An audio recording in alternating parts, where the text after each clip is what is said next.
Hello everyone and welcome to the Commando cast and happy Friday.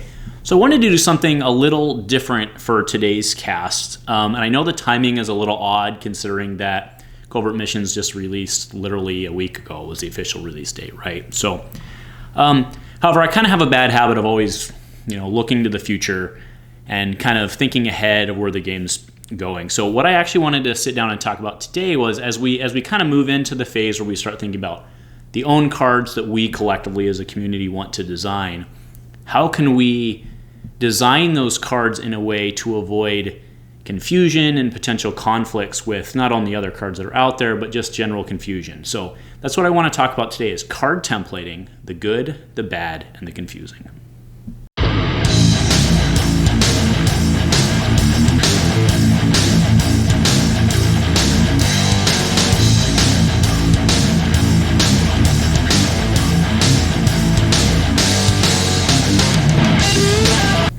Hey guys, so I hope that everybody's been having a fun release week, not only just doing your drafts, but actually getting your hands on the physical cards and throwing those, on the table with your buddies. Amy and I, we went to the bar and we just, played some games, casual style on Monday, and it was really a good time just to get new stuff out there and have a good time. So I hope you guys are enjoying that phase of this as well before we start focusing too much on, what's going to win, just getting the stuff on the table and having fun. I really enjoy this phase. I think most of us do. But today, like I said, I wanted to actually kind of start looking ahead for, once we start going into the phase where we design our own cards for this game, for the ongoing future of the game, how can we do so in a way that really takes away from, or not really takes away from, but prevents some of the problems that we've run into historically through Destiny. And I figured the best way that we could do that really was to just kind of go through case studies of what I thought were good templated cards and bad templated cards. And just to clarify, for those of you who may not be familiar, the term templating doesn't just mean the graphics, like what it looks like. Templating really just means like the way things are written. In Destiny, we have certain keywords like to, then, may, which carry a lot of weight outside of just English, but they also carry weight within the game itself, right? So as I go through this, I just want to be very clear in the examples that I'm putting up. I'm going to be discussing those cards as they pertain to the current rulings as they are. I am not attacking that ruling. I'm not agreeing and or disagreeing with said ruling, right? Some of these that go up, I've gone on record before saying that I don't like it or I do like it or whatever. That's not the point of this discussion, so please don't get bogged down on that, right? Really what I'm going for is looking at mechanically how the card was written versus what the card does and how it says, and how that may or may not be confusing or how that may or may not be clear. Okay, so again, like I say, as ruled today is what we're going to be focusing on versus how the card is written, okay? And then furthermore, what I'm doing is I'm looking only at the card itself and not interactions outside of the card. And just to clarify what I mean like that, like a good example, for example, is a Taru Strike and Master Luke, right? So a Taru Strike is obviously you can resolve a die of melee, but then there's the whole, it's resolve the die showing melee, but then there's a whole ruling with like Luke and Zeb and some other interactions where when you're resolving a die as something else, even though that die is not showing, it can still be considered to work with a Taru Strike. Again, I don't want to go down that rabbit hole, but my point is like that's a very confusing interaction between cards. And that's kind of something we're going to avoid. I'm not saying don't write a card so it doesn't have that problem. We're definitely going to walk into problems like that as we go forward with more cards that we create. It's just going to happen. It's bound to happen. It's really inevitable. I'm not saying we can't think about it, but overall what I'm saying is, or what I want to focus on today is getting each card in of itself complete so that it makes sense, right? We don't want there to be confusion. Like when you read, what I really want to avoid is sitting down and reading a card itself and having confusion on said card about how said card works, right? If there's an interaction, we can clarify that. If there's some other thing, we can make a ruling or an errata, right, on how those two cards interact. But we should be able to sit down with any given card and understand fundamentally not only what that card does, but how it works. Right, so first I want to go into the good, right? I want to look at a couple what I believe to be a couple well-written cards because they're just straight up make sense, right? So the one I have up right now is Snoke. Okay, now do keep in mind that Snoke has since been errated so that he only works with dice showing damage. We all know that, right? But let's look at what Snoke reads. Deal 1 damage to another one of your characters to resolve one of its character dice, increasing its value by 2. When you read Snoke, it's very clear that in order to resolve a die increasing its value by 2, you have to deal a damage to Snoke, right? If you don't deal the damage to Snoke, you don't deal the 2. Right? It is very clear from at least a proper English standpoint that in order to get what you want, you have to do something, right? It's basically, for lack of a better term, paying a cost to get what you want. Okay, let's go on to my next example. I think this card's written very well, and it actually has a little bit more complicated stuff going on. I mean, not really, but in terms of the actual English and order of things, there's a little more going on than just Snoke, but it's the same type of concept. Before this character is dealt 1 or more damage, you may discard a card from your hand to give him 1 shield, right? So the reason that this adds a layer is because of the may. But before this character is dealt the damage, so it's very clear that the damage has not yet been dealt, or has not yet been dealt to Dooku, meaning you can interact with it before the damage itself is dealt, you may discard a card from your hand to give him 1 shield, right? It's very clear that you have the option to discard the card. You do not have to do it. And it says, if you discard the card, you discard the card to give him the shield, right? It's very, very clear what Dooku does and how he's used. There was very little debate on how Dooku worked in terms of, now there was some, from a game mechanic standpoint of dealt versus taken, that ongoing thing. But fundamentally, how Dooku works is very clear, right? You discard a card to prevent the damage. If there's the 1 damage, if you're only taking 1 damage, you can take the shield and not actually take the damage. Right, that is the answer, and it's all answered within Dooku's card, knowing the other ruling. All right, so that leads me to this, which is 2 is a very straightforward use of a word, of a mechanic, whatever you want to say it, right? But from a templating standpoint, 2 is very straightforward in Star Wars Destiny. Do X to do Y. If you don't do X, you don't get to do Y. It's very straightforward. Okay, so next set of cards we're going to be looking at are kind of the bad, right? And what you're going to realize as we go through this, or at least what I hope you realize, the argument I'm trying to make is that then may be the worst word in Destiny. It doesn't mean we can't use it. It doesn't mean it doesn't have a place. However, the manner in which it's used in Destiny conflicts with, in many cases, with natural English, right? So I'm making the case that then may be the worst case in Destiny, or the worst word in Destiny. So the general ruling on how then works is this. To execute anything after a then, you must have successfully completed all prior requirements and actions. And that's really where it gets kind of confusing with how these cards are written, right? And we'll go into the examples, but the successful part is important here, right? So for our normal basis, right, just think about anything we do on our daily basis. We would, which is what makes it natural to people in their understanding of saying, say, do A, then do B, right? In Destiny, in order to do B, you have to, I'm doing it backwards to the camera, I realize that, right? But do A to do B. In our normal daily operation, that means do A and then do B. In Destiny, you cannot do B unless you've done A.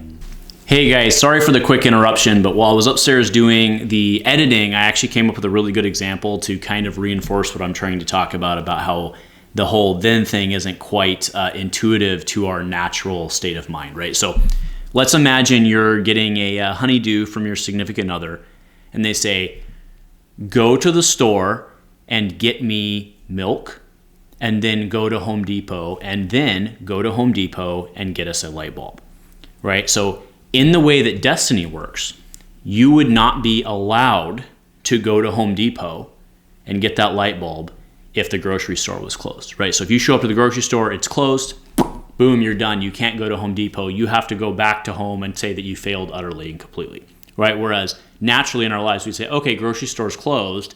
I failed at getting milk. Now I will proceed to Home Depot and get a light bulb. So again, that's just a real quick example of kind of how I was thinking about how our natural state of mind and thinking varies from how it actually works in Destiny, right? So there's a natural disconnect there to kind of how we proceed our daily lives, how we perceive the world. And that's not the end of the world. That's a game mechanic. Things can accept that. So to kind of explain where I'm going with this, let's go into the Hans Blaster ruling. Okay, so this card is, well, we won't go through the full card, but the point here is after you play this upgrade, you may force an opponent to remove one of their dice showing damage.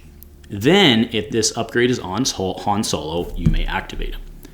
with the way that this is written from a destiny interpretation standpoint, you have to do the successful part of the may, meaning you have to force your opponent to remove a die in order to do the then portion, right? So this card is really just a hodgepodge of, again, I'm not agreeing or disagreeing with the ruling here, right?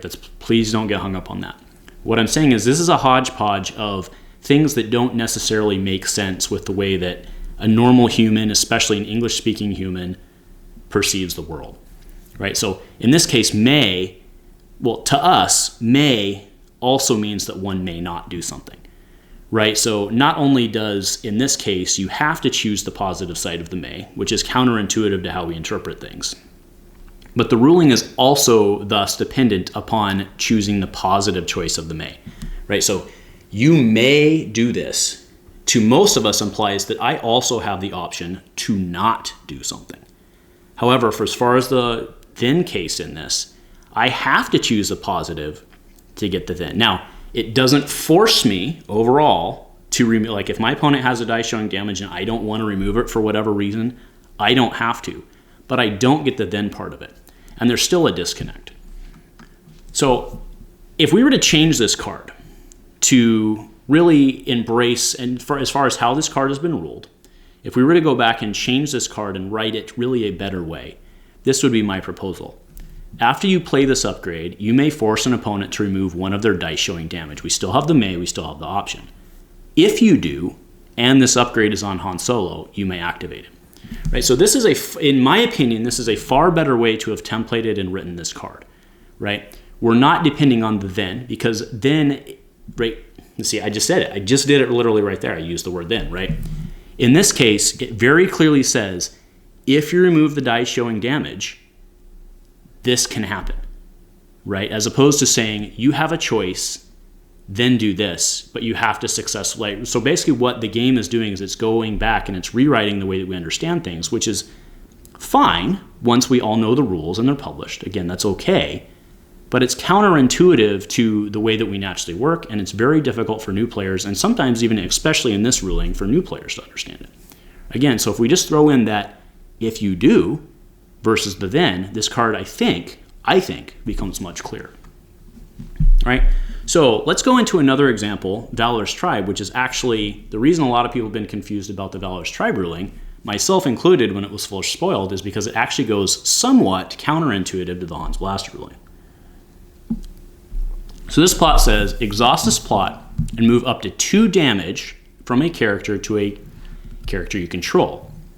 Then you may spot a Wookiee to heal 1 damage from a character. Now, the ruling on this card, to be very clear, is that because it says up to, even if you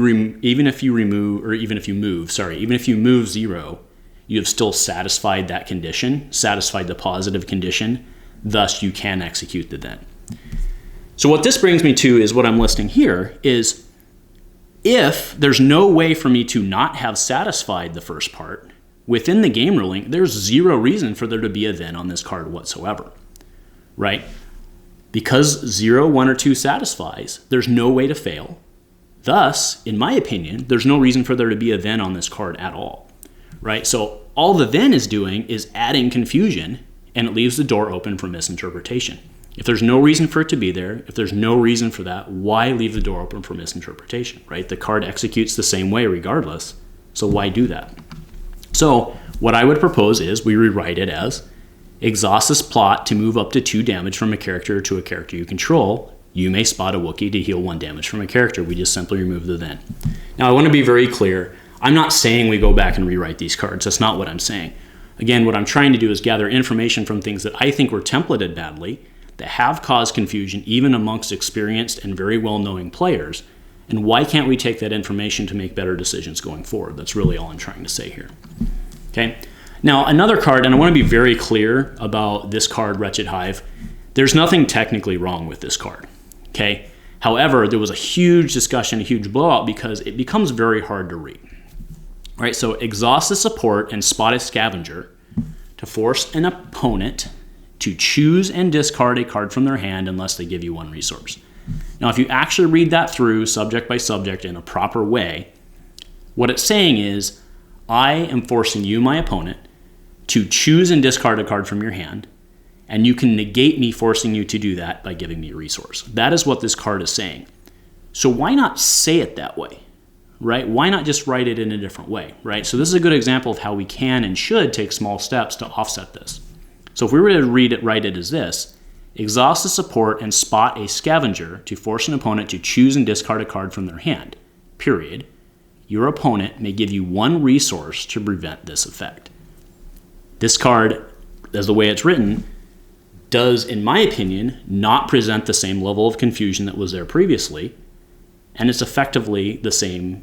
It's the same effect, right? It gives you the same in-game effect. So I think that this is the type of stuff that we can really start to internalize and start to go out and look at examples. Now, I'm not going to go through every example in the game. In fact, those are all the examples I have. But that's really my takeaway here, and kind of just what I've been thinking is, what can we learn from, quite frankly, the mistakes and or missteps and or other stuff that we've seen come up through the years in Star Wars Destiny? Because I want to stress, we are dealing with a very intelligent community overall, right? Even this person that you're like, wow, that's a stupid question, that person is way smarter than the average human being. So the fact that we're running into stuff like this, not interaction based, but even in just reading the card, if there is a way that we can write cards to prevent that, I think we should be doing that. So anyway, I think I've proved my point. This doesn't need to be a super long episode, but what I'm curious is, what other learnings have you guys had out there? I really am interested in this conversation going. What other learnings have you guys had out there that have really led to similar type stuff? What can we learn from those to fix, right? Can we avoid then altogether, right? I think that the way that then has been developed in this game is kind of a misstep, or at least a missed opportunity, and we could do better, right? We should really move towards 2, because that doesn't necessarily have the same English and, quite frankly, if-then computer science statement impacts that it does, which leads to a lot of confusion to, I believe, a lot of people. So anyway, let me know what you guys are thinking. I hope this was value added for those of you who are looking to design your own cards, either for locals or for other reasons, right? Maybe the continuing committee. But yeah, so let me know your feedback, and if nothing else, thanks for joining me, and go Commando. In partnership with We Tabletop, the event directory for tabletop gamers.